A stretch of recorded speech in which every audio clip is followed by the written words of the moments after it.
আজকের রেসিপি সাবুদানার শরবত। ঠান্ডা ঠান্ডা এই রকম সাবুর শরবত খেতে অসম্ভব ভালো লাগে। মাত্র কয়েকটা উপকরণ দিয়ে বানিয়ে নেওয়া যায়। নমস্কার বন্ধুরা, রূপাস কিচেনে সবাইকে স্বাগতম। তাহলে চলুন দেখে নেওয়া যাক। শুরু থেকে শেষ পর্যন্ত দেখার জন্য আপনাদের কাছে অনুরোধ রইল। প্রথমে গ্যাসের ওপর একটা কড়া বসিয়ে অল্প একটু জল দিয়ে হাফ লিটার দুধ দিয়ে দেব। এইভাবে অল্প একটু জল দিয়ে দুধ জাল দিলে দুধটা তলায় লেগে যায় না। গ্যাসের ফ্লেমটা হাইতে করে দুধটা জাল দিয়ে নেব। দুধ যখন হালকা গরম হবে দুধের মধ্যে দিয়ে দেব 4 চামচের মতো গুঁড়ো দুধ। তবে গুঁড়ো দুধের পরিমাণটা আর একটু বাড়িয়েও দিতে পারেন। গুঁড়ো দুধটা লিকুইড দুধের সঙ্গে খুব ভালো করে মিশিয়ে নেওয়ার পর এর মধ্যে দিয়ে দেব অল্প করে কেশর। কেশরটা সম্পূর্ণভাবে অপশনাল, আপনারা চাইলে দিতেও পারেন আবার নাও পারেন। কেশরটা দেওয়ার পর দুধের সঙ্গে মিশিয়ে নিয়ে দুধটা ফোটা পর্যন্ত অপেক্ষা করব। দুধ যখনই ফুটে উঠবে গ্যাসের ফ্লেমটা মিডিয়ামে করে মিনিট 2-3 সময় ধরে একটু জাল দিয়ে নেব। মিডিয়াম ফ্লেমে দুধটাকে ভালো করে জাল দিয়ে নেওয়ার পর দিয়ে দেব কিছুটা পরিমাণ চিনি। ওজন হিসাবে 50 গ্রামের মতো চিনি আছে। শরবতের মধ্যে আপনারা যেমন মিষ্টি খাবেন সেই মতো চিনিটা দিতে পারেন। চিনিটা দেওয়ার পর মিশিয়ে নিয়ে মিডিয়াম ফ্লেমে আরও মিনিট 3-4 সময় ধরে জাল দিয়ে নেব। দুধ খুব বেশি ঘন করার প্রয়োজন নেই। কিছুক্ষণ জাল দিয়ে নেওয়ার পর দেখুন দুধটা আগের থেকে একটু ঘন হয়ে গেছে। এর থেকে আর বেশি ঘন করব না। এই সময় গ্যাসের ফ্লেমটা বন্ধ করে দিয়ে একটা পাত্রের মধ্যে ঢেলে নিয়ে দুধটা ঠান্ডা হতে দেব।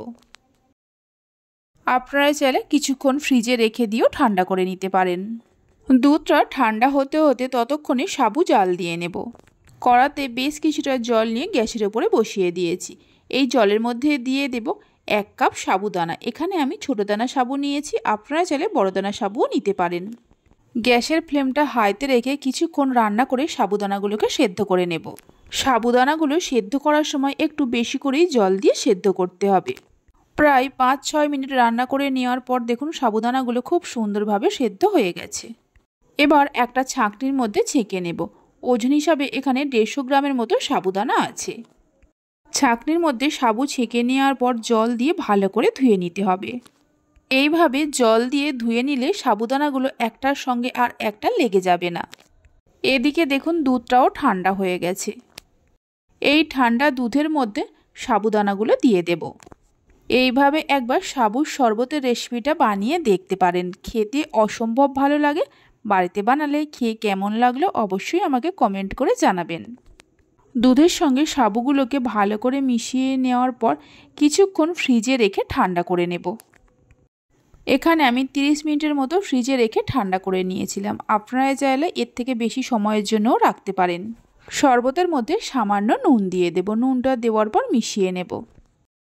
দেখুন সাবুদানার শরবতটা কত সুন্দর হয়েছে। এবার গ্লাসের মধ্যে ঢেলে নেব। আপনারা চাইলে এর মধ্যে যে কোনো ফলকে ছোট ছোট করে কেটে নিয়েও দিতে পারেন। রেসিপি ভালো লেগে থাকলে অবশ্যই একটা লাইক করবেন, বন্ধুদের সঙ্গে শেয়ার করবেন। ভালো লাগলে চ্যানেলটি সাবস্ক্রাইব করে পাশে থাকা বেল আইকনটি প্রেস করবেন নতুন রেসিপির আপডেট পাওয়ার জন্য।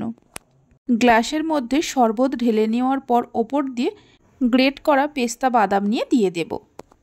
5-6টা পেস্তা বাদামকে আগেই গ্রেট করে রেখে দিয়েছিলাম। দেখতে সুন্দরের জন্য অল্প করে কেশর নিয়ে প্রত্যেকটা গ্লাসের ওপরে এইভাবে দিয়ে দেব। তাহলে চলুন ভিডিওটা আমি এখানেই শেষ করছি। আপনারা সবাই ভালো থাকবেন, সুস্থ থাকবেন। ধন্যবাদ।